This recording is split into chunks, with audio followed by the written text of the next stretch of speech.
Halo, perkenalkan nama saya Pralian Okus, saya dari kelas 4 Marketing.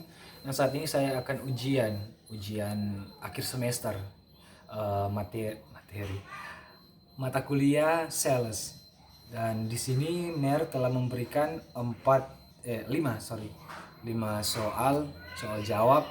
Saya akan mencoba menjawab dengan sebaik mungkin. Saya di sini hanya membaca soalnya saja ya, NER. Jadi poin harus banyak. Oke. Jelaskan marketing revolution yang Anda pahami. Yang saya pahami marketing revolution itu uh, adalah ilmu menyampaikan penawaran kepada target market atau calon customer kata orang juga bilang. Jadi DP tujuan itu tidak lain tidak bukan untuk meningkatkan penjualan secara berkesinambungan, secara cepat dan besar. Oke. Dan yang kedua, jelaskan bagaimana menangani keberatan pembeli. Menangani keberatan pembeli itu ada beberapa. Tapi ada beberapa. Yang pertama dengan cara mendengarkan apa yang menjadi keberatan tersebut. Dari customer, dan harus yang pertama orang harus tahu apa yang menjadi keberatan tersebut. Karena kalau orang ingin tahu apa yang menjadi itu keberatan itu, misalnya produk yang tuh customer keberatan akan kok orang rupa dia datang keberatan ke orang, kok orang ingin tahu apa-apa tentang tuh produk tersebut, orang sama dengan cuma ibarat mau bertarung, orang skala lebih dulu. Jadi orang harus tahu produk tersebut, harus tahu menjadi apa yang menjadi inti permasalahan itu. Dan yang kedua, orang harus mendengarkan apa yang menjadi keluhan tersebut. Orang harus menjadi pendengar yang baik untuk customer yang datang mengeluh pada orang, sehingga maksudnya customer merasa dia datang di tempat yang tepat untuk dia melaporkan dia keluhan tersebut. Dan yang ketiga, tentu orang orang mesti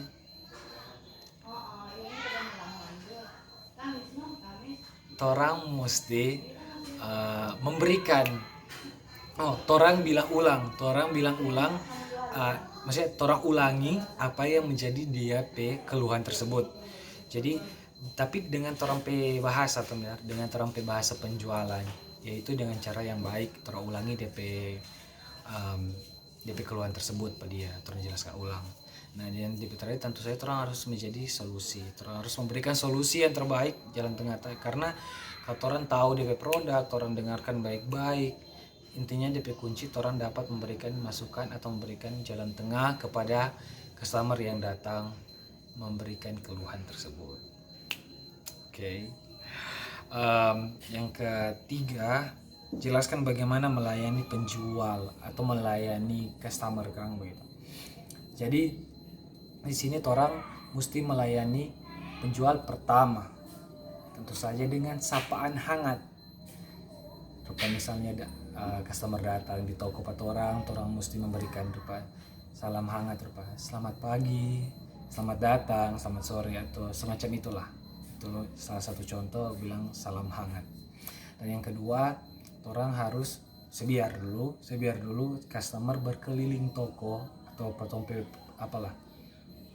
tempat usaha tersebut untuk melihat-lihat atau mau apa, karena di situ customer akan merasa nyaman kalau dia berkeliling dulu, penjual ndak ikut-ikut. Dan karena saya pribadi benar atau orang semua pasti pernah mengalami hal tersebut, pernah mengalami rasa tidak nyaman lah, rasa canggung gitu kan kalau misalnya saya pernah mengalami masuk dalam toko baju, terus kita masih suka ada malam-malam mau pilih-pilih dulu, tapi karena penjual toko soba ikut-ikut kita bilang kita sudah jadi nak nyaman. Jadi itu kunci kedua, orang mesti biarkan dulu customer berkeliling toko. Dan yang ketiga, orang mesti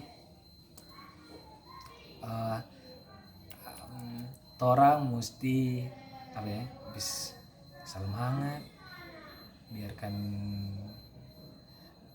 berkeliling toko. Nah, torang layani dengan baik. Torang harus layani layani itu customer dengan cekatan, karena kalau torang slow pasti dia penilaian orang itu enggak bagus kalau torang tidak cekatan melayani dia. Dan yang terakhir, apapun dia keadaan, dia mau beli atau nyanda, dia mau datang, dia beli atau nyanda, kuncinya torang harus mengucapkan terima kasih, karena dengan begitu dia akan segan untuk kembali karena torang ramah dan pada dia gitu. Ya, soal yang keberapa ini? Keempat, jelaskan ciri-ciri atau kondisi fisik dan penampilan yang harus dimiliki oleh seorang sales people menurut Anda. Menurut saya sih, pertama, seorang sales people itu harus memiliki rasa teliti, karena dia mesti ada rasa teliti, karena kalau dia tidak teliti pasti dia penjualan atau dia mau bikin apapun itu nyandak akan memberantakan kalau dia nyandak secara teliti. Itu yang harus dimiliki pertama. Dan rasa hormat orang mesti ada, karena begitu orang itu mau tampil di depan, orang harus ada rasa care, itu harus ada rasa peduli, rasa hormat ke orang lain. Entah itu akan berpengaruh di saat orang bekerja, entah itu orang harus hormat potong di atasan atau potong sama teman di tempat kerja. Orang harus saling menghormati lah intinya orang. Dan yang seterusnya yaitu inisiatif bekerja. Di saat orang ada rasa inisiatif bekerja, pasti itu poin itu yang harus orang miliki untuk menjadi seorang sales people. Harus ada rasa inisiatif. Nah, yang soal selanjutnya menjadi pendengar yang baik. Karena menjadi pendengar yang baik, orang itu akan berdampak. Misalnya customer datang, dia datang dengan misalnya itu keluhan, pasti orang karena orang itu seorang pendengar yang baik, orang bisa mengatasi keluhan-keluhan tersebut. Atau di area orang bekerja, orang menjadi pendengar yang baik, pada orang atasan, misalnya begitu. Yang belum, masih ada lagi. Harus ada rasa gigi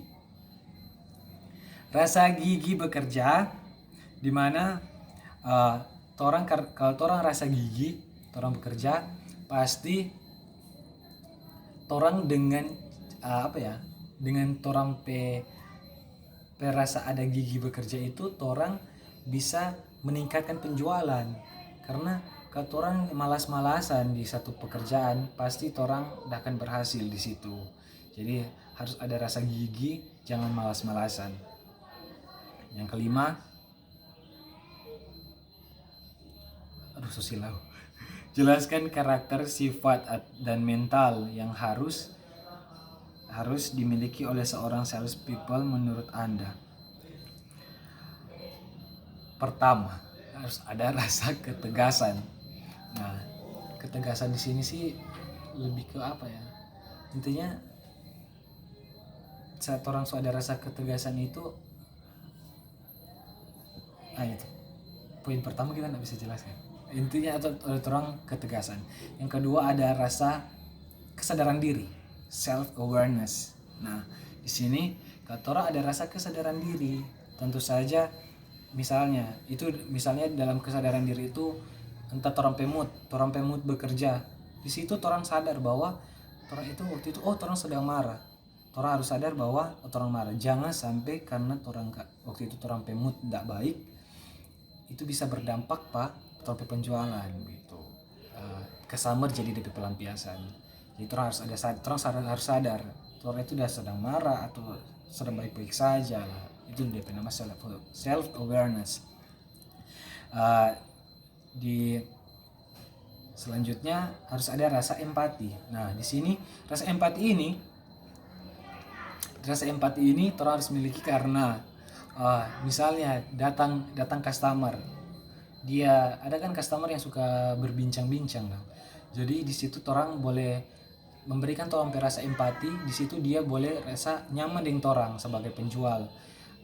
Torang dengar apa yang jadi DP cerita-cerita lah, mungkin DP permasalahan. Nah di situ torang tempatkan, torang kasih masukan, torang kasih dengan saja torang mendengarkan dan tetap memberikan masukan, itu sudah jadi empati sih menurut kita. Nah, torang juga harus menjadi penyelesai masalah. Apa ya? Di saat torang ada dorang customer datang dengan permasalahan itu, problem-problem ini, torang harus menjadi penyelesai permasalahan di situ. Dan yang terakhir, saya harus lihat karena saya tidak hafal itu, sifat optimisme. Nah, di sini optimisme saya memberikan contoh yaitu saat orang bekerja. Misalnya pertama orang bekerja, hari orang bangun, kong customer pertama so bikin orang itu down dengan cara misalnya dia dia so bikin orang kecewa lah begitu. Dia so bikin orang down.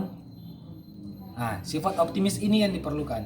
Jadi orang harus bangkit dari rupa orang down itu, jangan sampai berdampak ke customer selanjutnya. Orang harus optimis bahwa customer selanjutnya itu tidak akan sama dengan customer sebelumnya gitu. Jadi orang harus ada sifat optimis bahwa orang hari bekerja itu akan baik. Oke. Jadi demikian ujian akhir semester saya dengan mata kuliah sales. Oke, kiranya Ner memberikan nilai A. Oke, Bro. Dan terima kasih.